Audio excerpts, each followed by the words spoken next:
Let's go over how to assign or change your crew for your visits on your route. We're starting with 6 visits for today, and currently, no crews are assigned. One way to assign crews is to scroll down to the list at the bottom. Then you can select the visits you want to assign.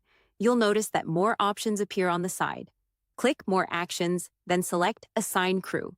Now you can choose the crew you want to assign. Once those visits are assigned, you'll see here that the assigned crew is displayed. Let's repeat this process for the remaining visits. This time, we'll assign our other crew. Now you can see that we have Main Crew and Crew B, each in a different color.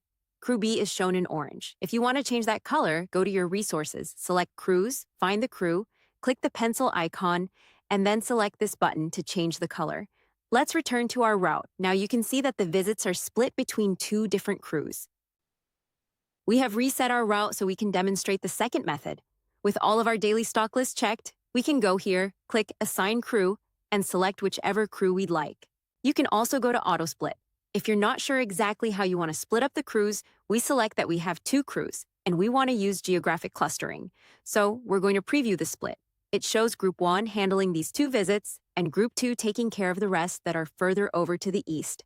So we select which crew we want for each group. Then we apply the split. That covers all of the ways to assign crews while in the routing builder.